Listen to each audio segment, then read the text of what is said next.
Mike Fitzgerald is quite simply a legend. He's one of the most accomplished designers, certainly we've ever had the privilege to interview, and he's also a former radio man from out here in New York City. Finally got to catch up with this legendary designer out at Play.con 23. You've been working with Play. Scorecards is one of their newer releases, but I want to talk a lot about football and baseball highlights here, and I believe you've got a basketball highlights coming as well. Yes, we called it Crunch Time. It's coming out in October. It's been kickstarted and funded. Very different from these two. Not that these two are that similar, actually, but it's a very small, little abstract game that makes you will feel like you're playing basketball. And of course, that's the secret of all these things, trying to give people the feeling of the sport. Sure. So it does that and it took us a long time. I worked with two other friends on it. So we share the design credits, Ian Bach and Ricky Yainer.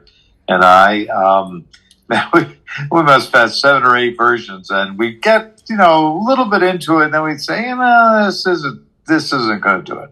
This isn't going to work. And finally, one of them, Ian, came in with the solution, basically. And as soon as I saw it, I knew it. So we all jumped in and finished up the game. And we're very proud of it. There's nothing like it. Now, there are abstract games that you might say could be something like it. Sure. But the feel of basketball and the theme comes through so well. And it's a nice little short game. And so that we're excited about. Along with these two, and I think I'm pretty sure this will be it for the sports, for my sports line anyway. Yeah. Ian has thought about doing something else, and he may give it to Gil Griffin, who knows. But I think this is it for me. I don't think I can outdo baseball highlights, and I just tried 2 other, things that work well for the sports. But baseball highlights is kind of special, so. Sure, for sure. Well, and basketball's been traditionally a tough nut to crack in the traditional stats-based sense, for sure. Baseball highlights, then to football highlights, then to crunch time basketball. Very different games, not statistics-based, but you get the feel of these games. What was it like kind of creating iterations to create the feel first for baseball highlights, and then how did you start to think, well, now I have to do a gridiron type thing or an up and down the court? I mean, very different feels for each game. What I did was, baseball was just a dream of mine to do a game that would appeal to gamers, hobby gamers. And at that time, the publishers all felt a sports game would just be impossible in the hobby market. You couldn't sell. Now there were soccer games that you flick, and there were different types of games that did okay, but for a typical sort of, well, like a deck building idea or one of these things, you just couldn't see it happening at all. So I got no help from anybody in the business, but I knew baseball. I know it really well, and I keep up with it. So I know every little thing about it that I think is necessary. The new rules this year, I have embraced them. I love them, and I've made house rule changes to my play to bring out stolen bases more, to bring all this fun stuff. And I don't worry about any real baseball stat. I just do impact. I want to see who's the most impactful player. And in 1973, I'll tell you, it's Cesar Cedeno so far. And he's 100 impact points. He's 100 points ahead of Barrett Bonds and Willie Stargell and these other people who I assume to be high. But Cedeno he's a gold glove, he's fast, he steals bases, he hits home runs, a champion. So in play style, that means a high batting average and hits for power. The guy just makes and I make sure all those things get extra points and stuff. So anyway, I know the game. So I said, this would be fun to do, really be fun. So I started this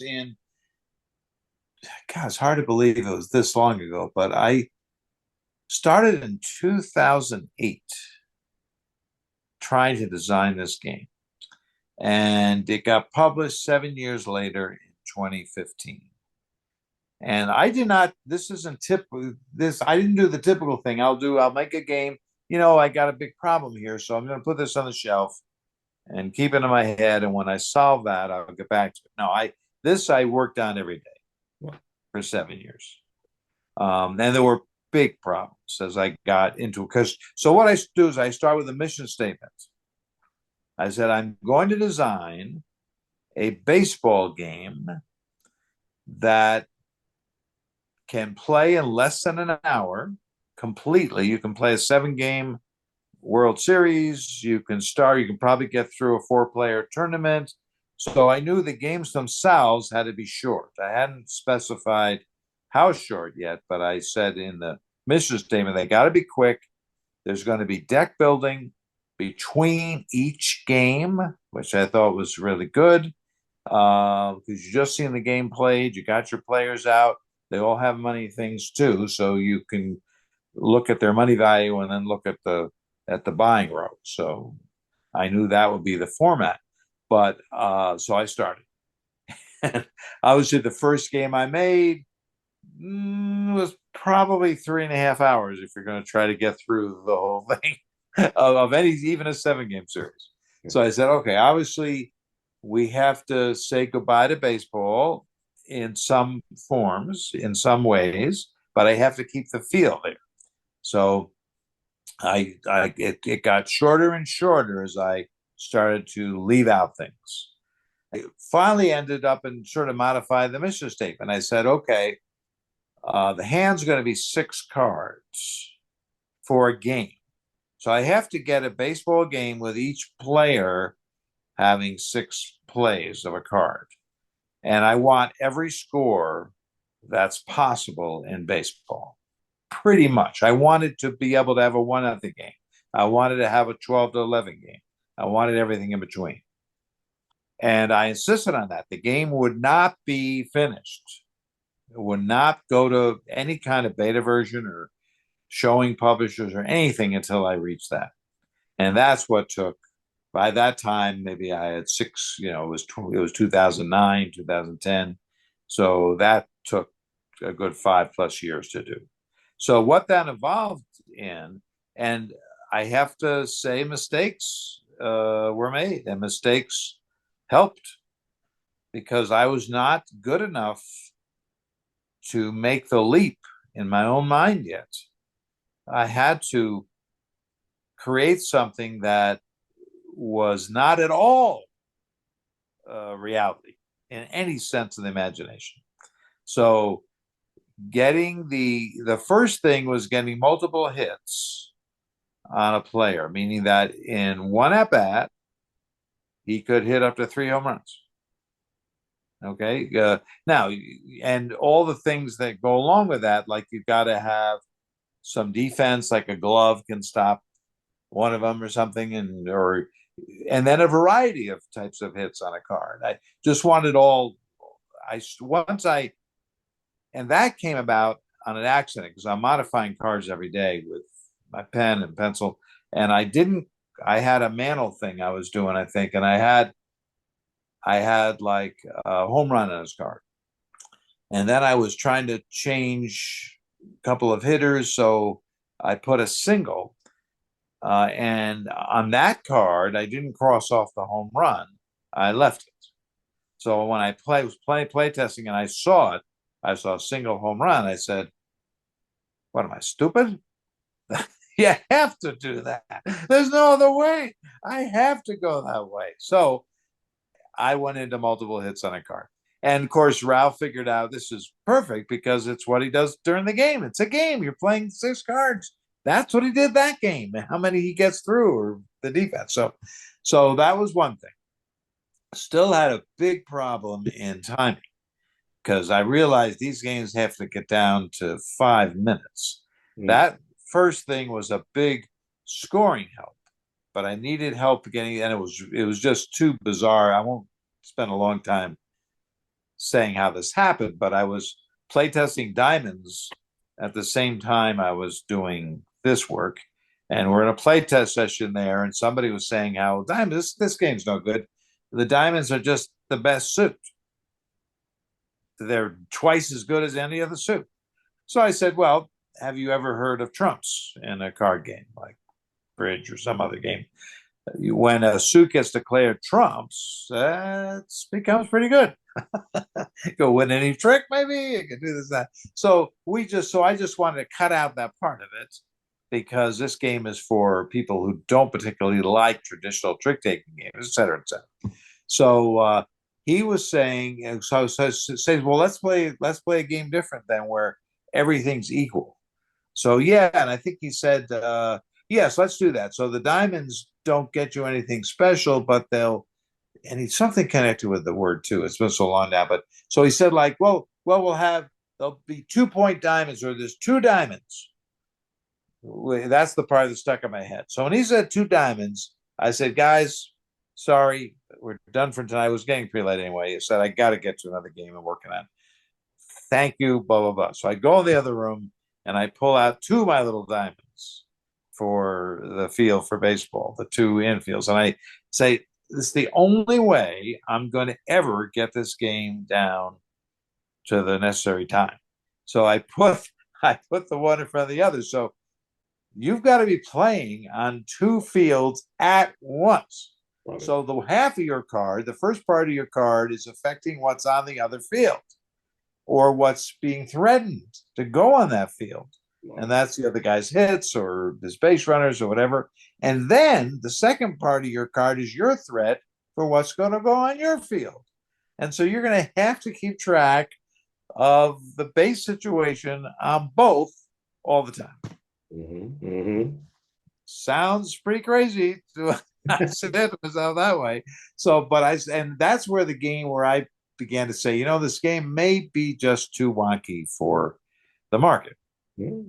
But there was something intriguing about it from my sense, because it's tactical in its play and is very strategic in the building of the team, because you're building your team directly up against the other person's team. So this game, I got to find a curveball pitcher. He's got these robots and they're just going to drive me crazy, or I got to get this speed, I got to get that speed, whatever. So there's so much to think about in a short period of time, a simple play, and that really informed all my design work since Baseball Highlights, which is, and yeah. So I got finished, and I'm saying, no, this is pretty good, I think. I just don't know if anybody's going to like it. I mean, I like it, but I lived with it, and it's weird. Even the initial play, we call it the waltz. It's a 1-2-3, 1-2-3, because the first play is the first step. It's your defense against the card that was played. So you're referring to the card, to the base situation, and the card, the hits on the card of your opponent, because the hits are only threatened until you've played your card. So you play your card, that's the 1. The 2 is him resolving what that does to his hits. So now he's putting men on base, scoring, whatever happens there. And then the 3 is you going back and threatening your own stuff. So that 1-2-3, 1-2-3 takes a little while to get into your head as an automatic play thing. And I didn't know how long that would be for people. I had lived with it. I had made it. But I started playing, and I started playing with Ralph and his buddies up in Connecticut. And of course, they're really smart gamers, so I knew they'd handle it, but they loved it. They loved it. And Mark Delano starts playing it like a madman. And he was the most beneficial play tester, let's put it that way, because he broke some things that I had in there. He just, well, you can't allow, what was it? Oh, is that any extra draw or anything, which I had initially. I think I had a way to draw more cards, or yeah, they're getting rid of players to the minor leagues. There was a way you could do it and end up with any, as he showed me, it says in play, look at this way, and following your rules, I can end up with just 6 cards. And they can be great. And I can just keep drawing them every turn. So I said, oh, we can't have that, can we? He says, not if I'm managing, you can't. So, and it was a little bit hidden. He had to really work to find it because I know that's not a good thing in my head, but I hadn't envisioned someone figuring out how to do that. So that's where we say, okay, the team has to always be 15 players. You'll always have 15. So that way I know there's a certain, switch before you get to those same players again. And it seemed, it themes so well because you're getting a new player, sending a guy down to the minor leagues. That just seemed really good. Plus, so another thing in there, the average play started to be take 3 buy rounds before you even start the first game because the starting decks are similar. There's a couple of veterans that are always different from the other deck, and gosh, they wanted so many start teams. They said, no, we need every city represented. These fans want their city in a start team, and they don't particularly care if it's identical to another start team. So I said, once we got over like 20, 25, say no, they want everything possible. So, and even places that don't have baseball now. But I started out saying every single one was unique. Then we had to say, well, they're not quite unique. Here are the ones that are duplicate, just to let people know. And there's so many people who bought both because they said, here's their city, their town. Oh my goodness! And so I learned a little bit about the extent of fandom in baseball, certainly, and it just the playtest experience was insane. And then when I took it to a publisher, I had a similar thing happen as far as the gameplay. They loved the gameplay, wanted me to come back the next day, and I said, "Well, this means you're probably interested in the game, maybe." And they said, no, it's sports. We can't sell this at all. And nobody can sell it in the hobby game industry. Nobody will buy it. It's basically a 2-player game. They don't sell. And it's just all the time. What? So I didn't know what they're talking about because I know a lot of 2-player games. They sell well enough for me. Maybe they don't sell well enough but how about Lost Cities by Reiner Knizia? I think that sold a lot, et cetera. Those kind of things. So, so I went to 3 publishers who all gave me a version of that. And then I'm at a Gen Con one year and I'm bringing it with me and I'm still playing and people are forming. The publishers are getting together now saying, oh, isn't that a great game? I got a prototype copy for Mike. So let's meet and let's play your company against my company. Well, doing that kind of stuff, but you won't do anything with the game. I started to laugh about it. It was pretty funny. But Sean Brown, who was working for Eagle Griffin at that point, played it with me in a bar that's right adjacent to the Gen Con convention center. And it was dark, like those bars tend to be late at night. So we got, I think I had I had a couple of us had phone flashlights on to see better and stuff like that. And we're playing. And I can see he's really into it. He's concentrating. He's doing the stuff. And I asked him a question. I said, because this is the end of development, but I'm saying to him, I'm wondering about the fact you have to move the runners around the bases. Do you think that's too much for a game like this? It's quick. Should we do something different with that? Or having the one runner actually have, if he's a fast runner, actually advance 2 bases in a single? I know that'll confuse some people who aren't watching baseball all the time, So he stands up and he pounds the table and he just goes like this. Mike, this is baseball. This is baseball. Of course you move the players. You have to move the players. They're playing baseball. And he calls up Rick at that point. He says, I'm going to take a little break. He calls up Rick Seward, who's the owner of Eagle Griffin, and says, Rick, we found it. We found the game you and I have been talking about for years. Somebody went ahead and made it. So Rick took it immediately from Sean's advice, because Sean and they talked about this. They love sports. They want for their company to do a boutique thing like this, an unusual theme. They said this will work. And yeah, so the game finally came out. A lot of people will pass on a sports game right away if they're not into that kind of stuff. So a lot of people pass on it, but every month it sold more than the last month, which is a bit unusual. I remember Tom Vassell told me that, like I saw him a year in or something. He says, Mike, I've been tracking this, and every single month your game, the baseball highlights game, has sold more than double what it sold last month. So it doesn't take long for that to be a big figure. And this is 8 years later. Every day there's a new player discovering this game. And all of a sudden they find where it is on the website, and if funds allow them, they go ahead and go all in. So they sell, which is $240, something around that, to get the base game. There's 10 expansions. They're in a Grand Slam pack, so they charge a little bit for that now.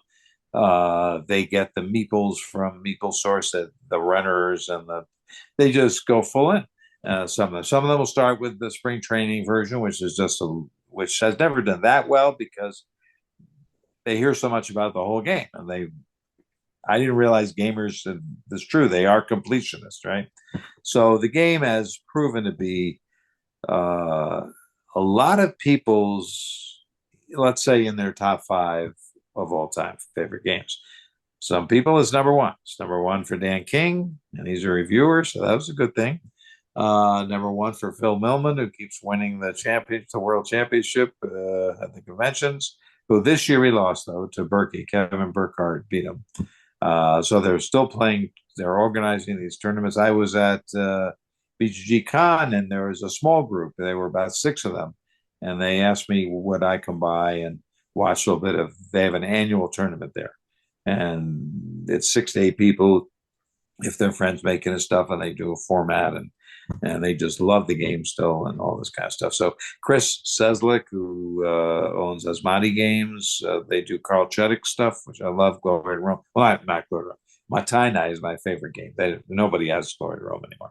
But anyway, they do a lot of great games. And Chris was at the Gathering of Friends that this debuted in Buffalo and won the championship. And they had to play so long because I made it a double elimination, which you never want to do. It's way more than twice the length. Anyway, so the game has a place now. So football highlights came next, and what a lot of people expected was a reskinning of baseball highlights. And I never do that. I never reskin a game. You could say I did it with Mystery Rummy, but each of those games feels different, even though they're all rummy based, and there's different things in it. So in this case, football is not baseball. I can't do anything like the baseball game. I certainly didn't find a 6-minute football game very satisfying when I was fooling around. Could it be done? And I said, no. I did have some similarities in the sense of being on different fields at the same time with the 2 tracks. And but the whole structure of how you defended everything else had to change. So it's more of a cerebral game. I find it takes a little more thought per play than baseball highlights does. Although all the thoughts there for baseball highlights, you're thinking about a lot to match up with the drafting. But this was not going to be a deck builder. In the way it first met. So it works okay as a drafting game. It works very well that way, I think. Or just putting your team together the way you want.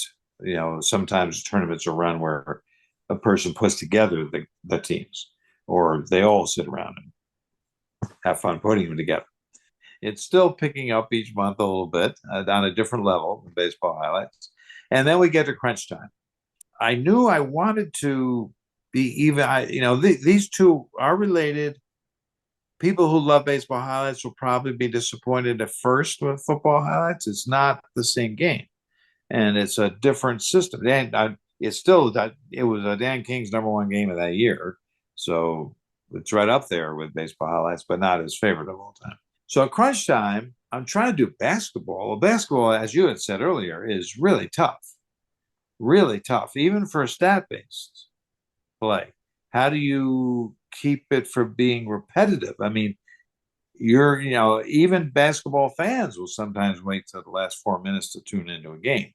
Now, I have learned through this design to appreciate basketball much more, and I'm a Denver Nuggets fan now, obviously, and it's a lot of fun.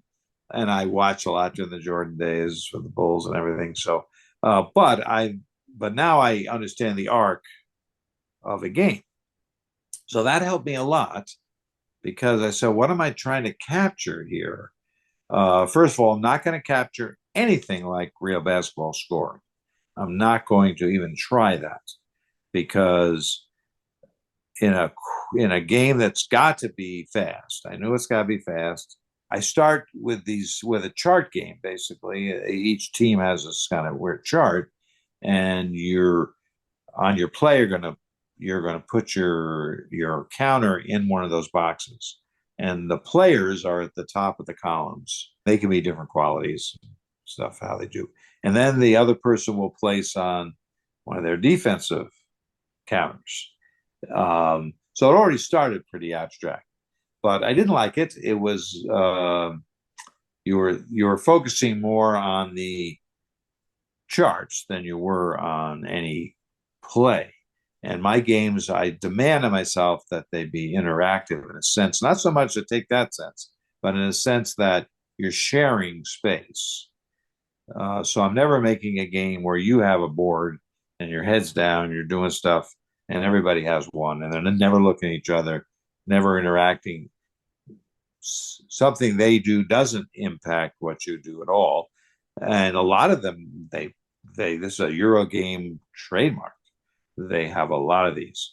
Nobody wants to be messed with the thing they're building. Not for me. So it's not for me as a player. It's not for me as a game designer to even do that. Because a game to me, people sitting around a table playing with each other. So I got to okay, there's going to be a court. So I knew there has to be a court where you're maybe moving things around. So I tried, oh God, we tried so many to get the actions of placement, of movement, were taking forever. Meaning that was, I thought, was an interesting part of the game, but it makes the game so long, even to give a relatively short experience. I saw the scoring pretty early. I knew this would have to be a tug of war scoring. That after each play, you gain the points you made on the play. So one play, they can give you from 4 to 7 to 8. If you get really lucky, maybe a little over 10. But all you do is you move the token in your direction. And then when the other guy makes his play, it goes back in the other direction. So it's the seesaw effect. So you always know who's ahead by how much and who's behind by how much. So then that's typical, watching Marty Glickman in the old days, watching some of his. I saw a documentary on him. He invented basketball announcing. He was the first announcer to be the eyes for the radio listener. He said, I want to find a way, and it wasn't easy, to describe the game so people can visualize what's happening. Because before that, they would just say, oh, the ball's passed to so-and-so, pass back to so-and-so. You had no way to visualize the court action. And he said, oh, and there's up for a shot, it's no good. But he invented terms for every part of the court. And those are the terms we use today. Top of the key, all the things, everything, the zones, all the circles, whatever. He could describe to you, and he did in those games, in those early Knick games, when he became the new, Madison Square Garden guy, in the 50s. It was pretty early 50s too. He could describe the travel, everything traveling. And so all these other people, Mike Breen, Al Michaels, they were his proteges. And he was so generous, he just told them what to do. They would love it. They'd sit in there and he would just give of the stuff he learned. So when he's talking about all those things, I realize that I will make movement on the court very strategic. So I just needed court spaces as he would describe, the right number of spaces and the connections between the spaces I wanted to be interesting. I mean, you couldn't always get from there to there. Because here's what I ended up doing. My buddy came in one day with solving the entire movement. He solved the entire movement issue. He comes in with cards that are like the coach writing on the card the play. So he's got little circles where the players are. And I said, Ian, you did it. You just did it. So now we're going to go to the version we're actually going to use. So you start off the game, you've got to hand it these cards, and you're trying to find synchronicity between them because you're only allowed a very limited movement. The offense can move up to 2 players, 2 connections.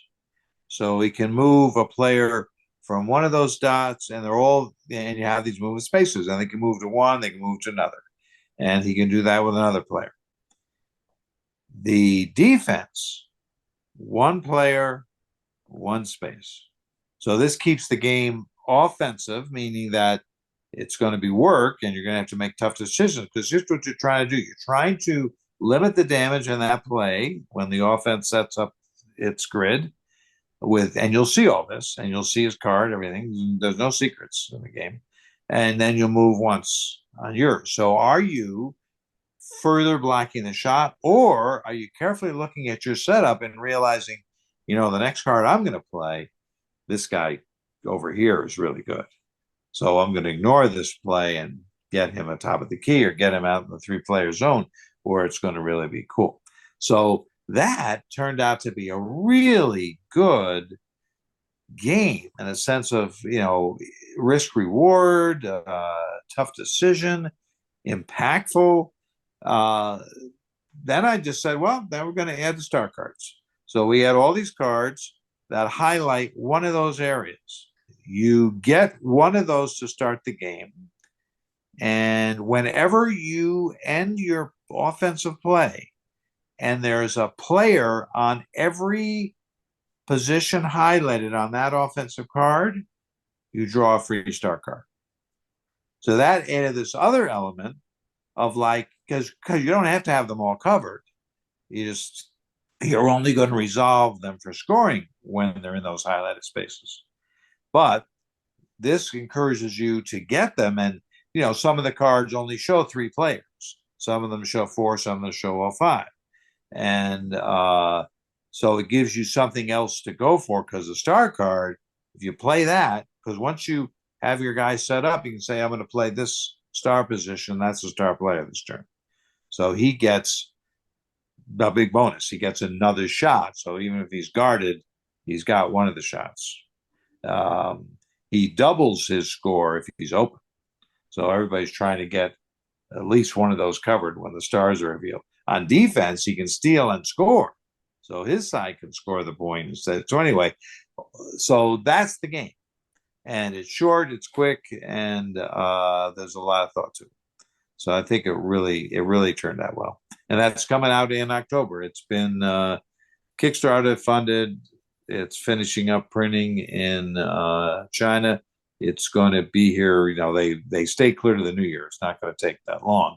So it's going to be on its way here very soon.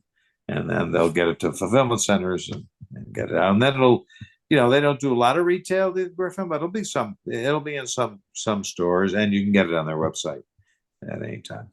In terms of prototyping, play testing, and writing the rules, you talked a lot about that, but how do you do any other kind of modeling? Do you have certain parameters for play testing and collecting your insights? Yeah, I use dingbat notebooks. I used to use Franklin Planner in the old days, but I love dingbats. The notebook series, the paper. I get a thick paper. It's really nice paper. I have good pens. And I'm terrible writing. I'm probably the only one who can read any of it, but I take notes on everything. That's how I keep track of playtesters. If I have a playtest going, and results and anything they say, because the most important part of it to me is not so much what they say when I'm saying, what do you think of the game, but how they react in the game. Because players, they want to be helpful testing, but very often I don't get much from the information that they're thinking about. Okay, what could this game use? Or they're trying to do the thoughts I do, and I don't get much from that. What I do get is from watching. So when do they say, when can I see it in their eyes? What do I see them concentrating on? What do I see them grimace at? So those kind of things really help me. I can get so much out of a couple good play tests. So I do keep track of everything. Not in a, I don't do it in, let's say, and there are game designers much more meticulous than me.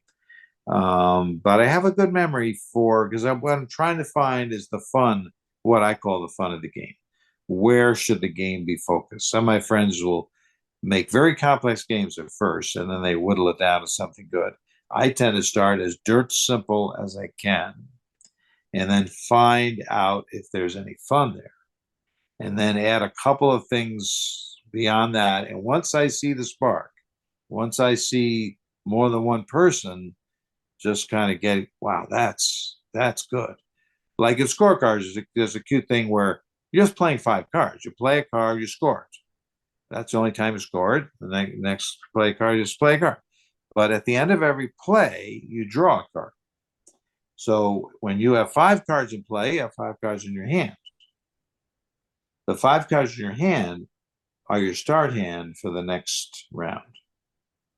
So what that does, it adds the little thing I was trying to find, the gamer thing, which is because they're gonna balk at the agency of the game. I know that they're gonna say it's a random deck pulling this.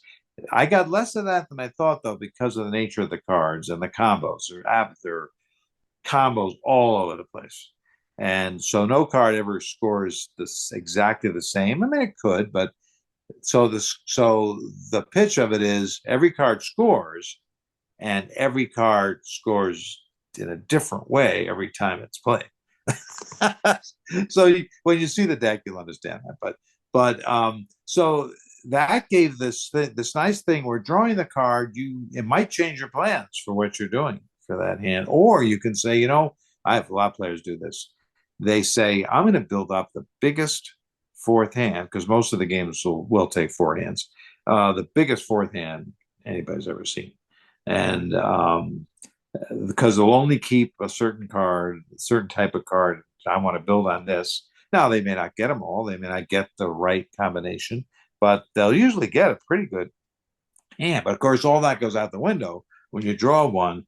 Oh my God, I just drew, this will be the highest score of this hand. The game has an unusual scoring in it. You do not just score the points you've made every play, and the winner is the one with the most points. No. You score 1 victory point if you have the highest score of that hand on all your plays, and you get 1 victory point equal to it if you get the highest single card play of the round. So you're always working for both those things.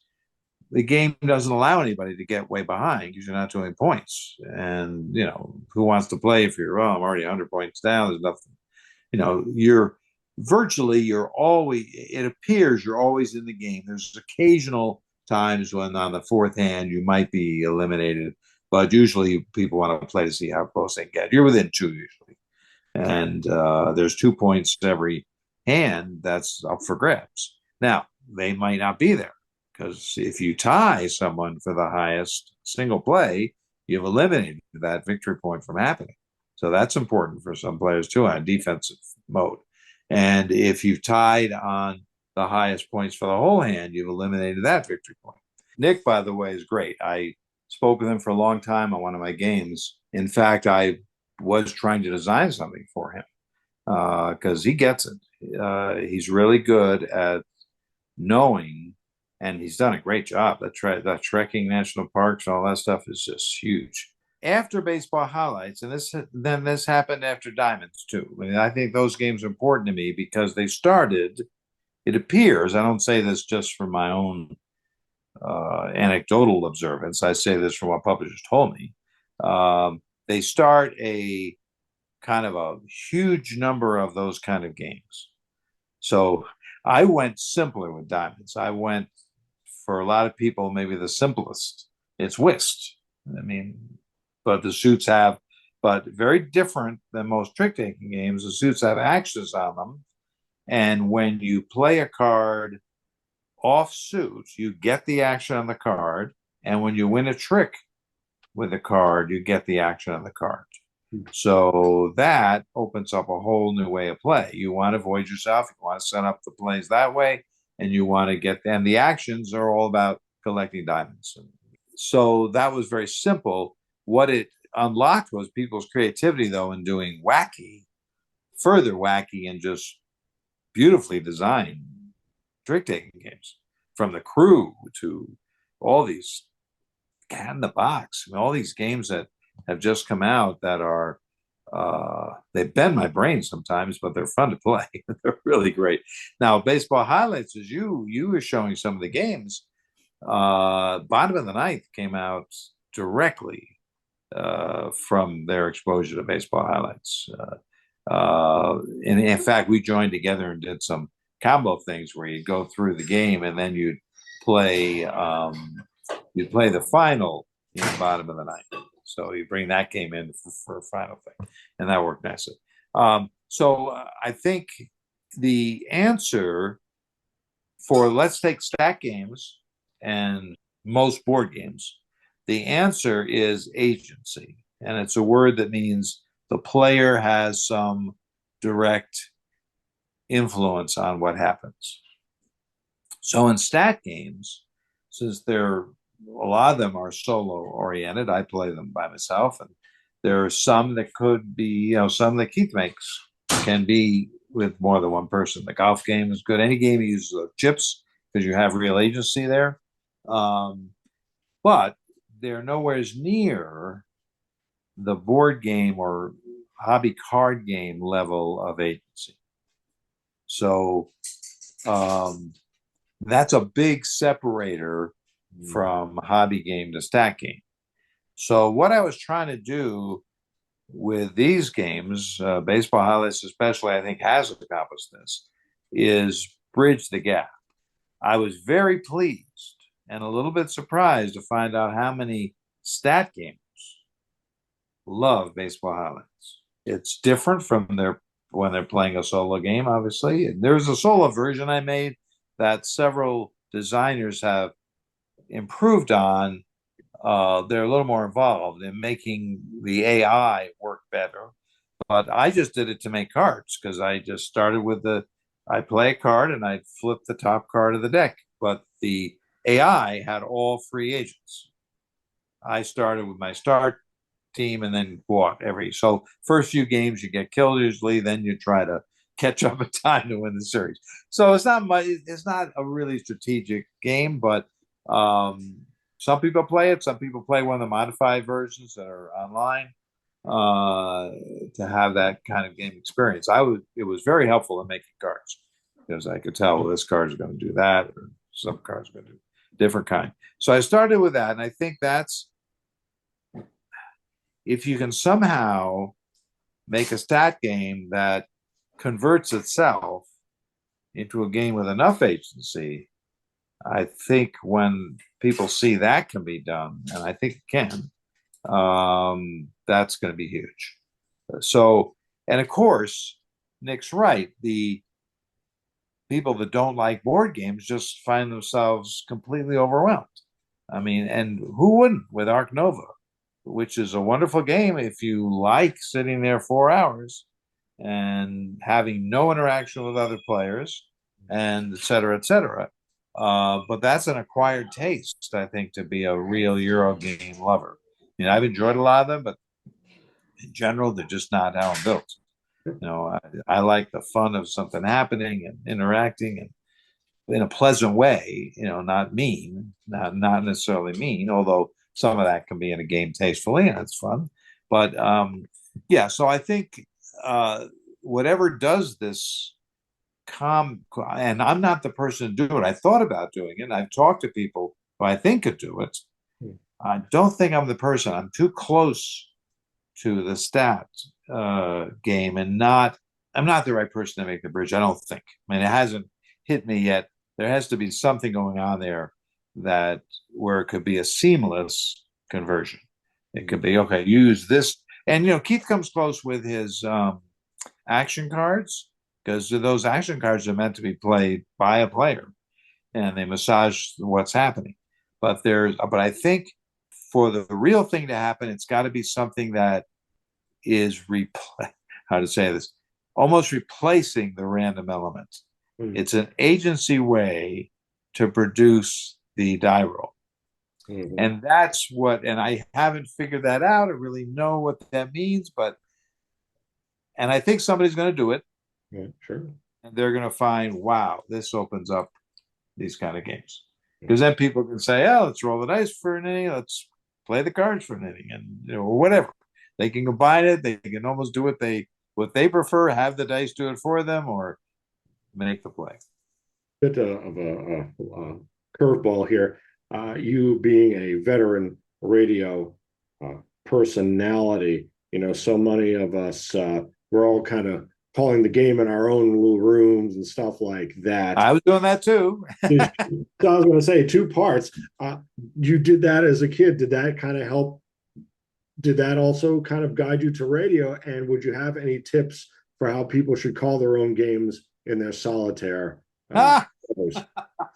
Well, I'm going to give it away when I tell you my favorite announcer of all time, but it's Vin Scully. I mean, I listened to him the most when I was very young. He was on in New York for the Brooklyn Dodgers, and what prompted me there is from the time I could speak, I was a stutterer.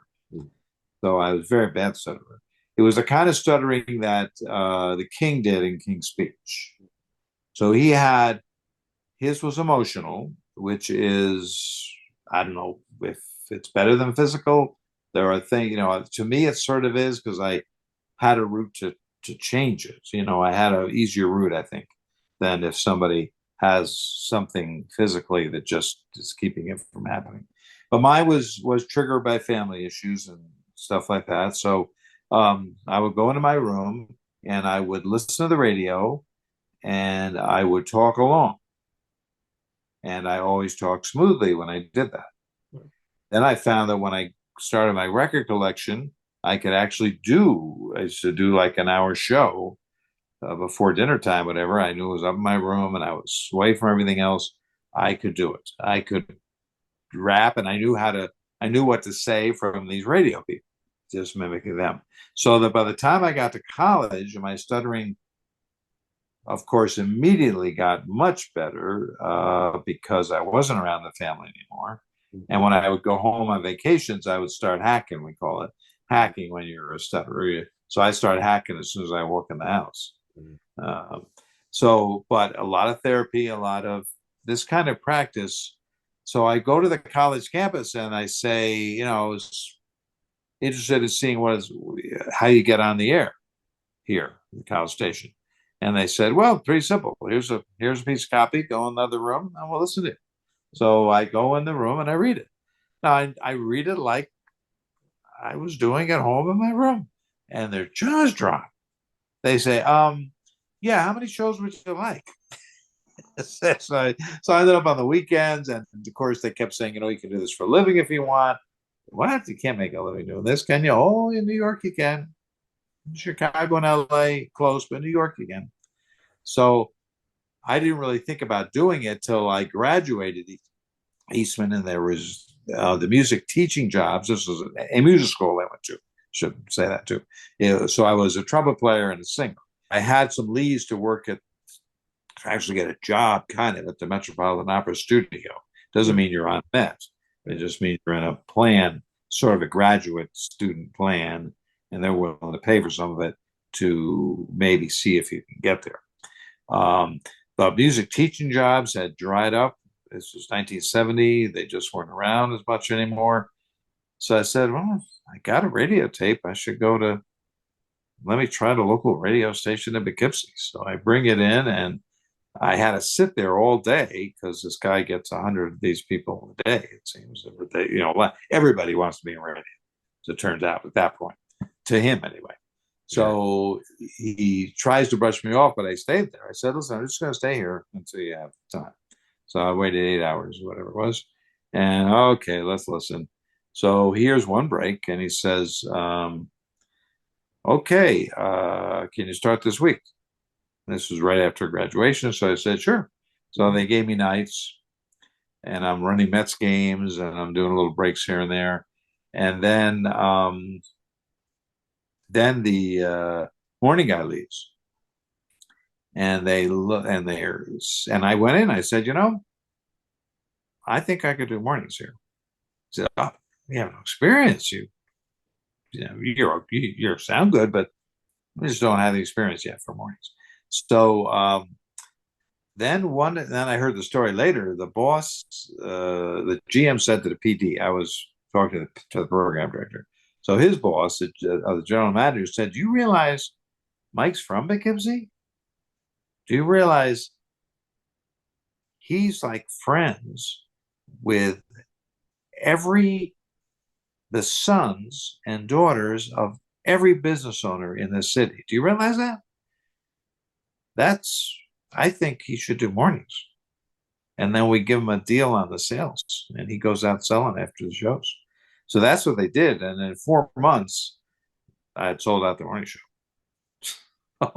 Right after that, though, one of the guys went to Troy, New York, which was a top 30 market, TRY in Troy, and tried to get a job. Job was open up there. He didn't get the job, but he came back and he told me, Mike, all they kept asking me is about your voice on my tape. It was doing commercials and a promo for your show. And they said, can you get us in touch with that guy? And so I learned a very important lesson that time. When you're making a radio tape to take for a job, don't have any other announcer's voice on it, especially somebody who might be perceived as being better than you. So anyway, I got the job. So I moved up there, did middays, and I went to Providence, Rhode Island. Washington, D.C. was a big market. I went there for 5 years, and then New York City. So I got to New York in 77 and stayed there until 2005. But yeah, so radio. So, and you asked me to give advice to who then? Somebody who wanted to be on radio? Just, when you're calling your game in your room. Oh, that's right. That's right. Well, I started with the Vin Scully approach. So Vin, unlike Marty Glickman, Vin told a story because he had time. So he loved Marty Glickman. He used to say, he's done the most for broadcasting than anybody he can think of. But Marty's doing basketball, right? And it's so fast. He's got no time for a story. He's just got enough time to describe where the ball is and what's really happening. And he did his, he was good. He was really good at that. But Vince could tell a story because you're doing baseball and they're taking a lot of time to do pitches. And, he used to pick up a story after the break. So, yeah, so I do Vin Scully inspired stuff. I like to make up stories about the players, especially if I'm doing fictional league, which I love, fictional stuff. I make all these stories or little backstories or histories. It's a lot of fun. A lot of fun to do. So I just let your mind go and, hopefully you have something and you can, make something fun. And some of the guys who do videos on YouTube, Steve Tower does a great job of that. Oh no, something's happened to Boston. Oh God, that guy. They develop their own styles. Kurt Berglund does a nice job. They just have a good way with language when they're playing through one of the games. Well, you were here in New York City through 2005, so obviously 911. I imagine you did some pretty heavy duty, as I did, certainly on the print side. Oh yeah. What in terms of the sports, obviously they moved things back that was were you dealing with any of the sports world at that time, or were you more general duty at that point? It was all hands on deck. Before then, early in my career in New York, I was at WHN. I left CBS FM because all nights at the time I went to WHN, left there when they switched to FAN. So with the all sports station. So when I was there, I made a lot of friends at HN who were in the sports announcer department and doing news and sports. So Howie Rose was one of those guys. So Howie would come over. We'd play a lot of APBA, Stratomatic stuff, and I know, and I kept knowing him through years. So I was close to them, and of course, when 9/11 happened, it was just I got a call from the program who just said, "Don't come in." Obviously, I mean, I knew what happened in the morning, but I was supposed to be on that evening, I think, and they had shut the building down because it was a tall building, and they just closed all the buildings. We switched over to CBS AM, which was news. So on our frequency on FM was news for that full day and the next day, and I think it seemed like it was a couple of days later. They asked me to come in and do a shift because the people from Jersey couldn't get in. There was all kinds of problems. So sports, and I flew out to Seattle the next Sunday, the first day any flights were open going out of New York. I flew to Seattle for a meeting that I had scheduled on one of the trading card games I was working on at that time. Maybe it was Nitro. I can't remember exactly. And I was struck by the difference of a different part of the country and how they experienced it than what we did in New York.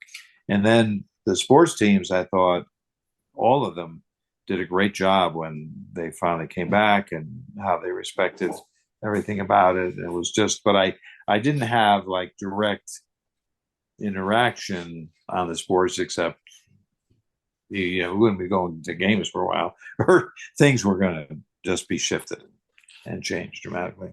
You'd mentioned that one of your games had a kind of a movie tie-in, certainly. Have you ever thought about a screenplaying any of your highlight series? There is something happening. I can't, I'm under non-disclosure, so I will say it very generally. There is one of my games that right now is being considered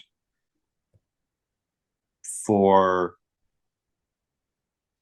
either a movie or a TV series. In fact, it's gotten to the point where they're making the pilots. Now, that doesn't mean anything. As they tell me, they say, no, these are 1 in a million shots, even the ones that go to a pilot. We have to get investors. We have some interested. We have to show it to people when it's falling down. Of course, the writer's strike is going to slow it up a little bit. But that is happening with one of my games. I will say that. I cannot tell you which one or anything more than that. You might be able to figure it out, though, if you really think about it. Personally, I mean, thinking about great baseball movies and things, they've certainly got some elements here of lots of movies. It just kind of pops in when you look at some of the kind of the cards here for like your robot, your Model T for something like that. So it's just like, interesting. I think that's everything that I wanted to cover, and you explained things so wonderfully. So I thank you, sir, for your time. It was great to meet you, and I trust you'll be at Play.con 24, of course. Oh yeah, that's one I would not miss. It's just a short drive, so I'll certainly be there. Did you ever get out to Stratomatic when you were here out on Long Island? No, there was a time when we had a car ride set up to go get our sets or something. Because we used to because I did that with APBA one year. I went to Pennsylvania and picked up the set. And that was kind of fun. But I will say, I love the way the sports hobby and the simulation area is growing. In a sense, I thought it was just going to die off. I thought, there'd be no young people coming in. That would just be, but then you've got a Stratomatic still being active, APBA with people like yourself still keeping the name in there and making good sets and play, taking a whole different approach to stats, and what they, they'll get the reaction like, "Oh, that can't be accurate," or something, because there's a group of people that want to use as played lineups, want to see exactly what happened, all that stuff. Couldn't interest me less doing. I mean, I just don't.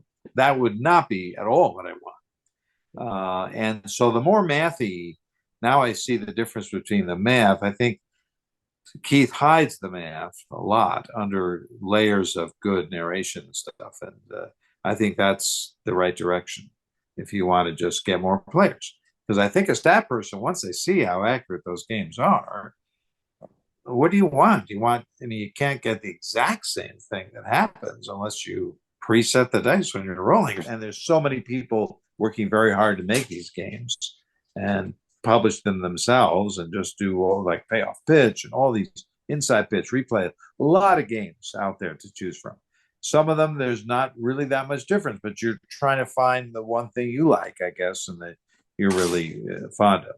And for me, the basic thing is the way Keith has done this enables your imagination, and just to even with Express, even with the shorter games, I love it. You can get the full experience and just from the one roll in any, like you do with Express. I mean, it's just crazy good. So. It's kind of like the difference between a Mac user and a PC user. The PC lets you see all the gory details of your files and your. That's true. And the Mac is like everything's underneath, but it looks beautiful, and you don't really have to think about that and see it. Probably why I'm a Mac guy. There you go. Even though a lot of the software I would probably take use of for sports simulation is on PC, but there are some of the play communities made some really little helpful things, like just the scoreboard or something that you can put on your iPad and just click it on, and it just helps you with some of the bookkeeping stuff. Can be, it can be fun and really nice. But yeah, it's a great community, and it's a lot of fun meeting people like yourself. We had Glenn from Stratomatic at I think I mentioned too. Yeah, it was great to listen to both speeches, yourself and him. Interesting ideas. I'm hoping there are other people that'll pick up the mantle and keep making their own interesting takes on sports, like I tried to do, and I do hope. I hope the basketball game does well, and it's very small, it's inexpensive, it's just kind of a game you say, hey, we got time for crunch time. I mean, very playable, and I'm very proud of it. So, you never know what's going to happen. You just don't know. I never would have predicted baseball highlights to do as well as it did, and I certainly had higher hopes for many of my games than materialized. So I learned you just do the best you can.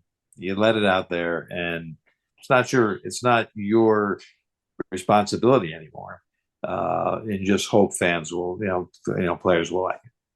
Well, it's just like talking about your game about building a band. Once you're in a band or you're an artist, you have to do things that you like. Yes. We're going to have events in that game that will be like a 2-year band members get married.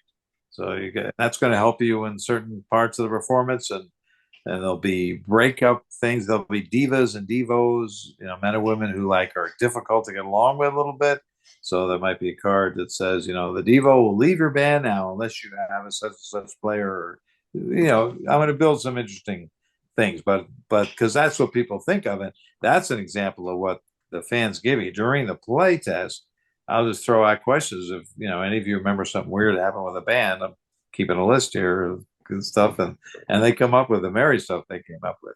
That's the best, because like with groups like Fleetwood Mac, a lot happens within the group, It's basically the archetype for how can you stress a band to yes. limit. Yeah. Oh my God. Well, I've been So playing. this is great. I really appreciate your time, and it was fun to do, and it was a lot of fun. So. Well, thank you, sir. Thank you for all the work you've done, and great. Best wishes for crunch time and your band game. I would, if you personally send me a link to that, I hope I'll order 10 copies of the band game for sure, as all my friends in bands.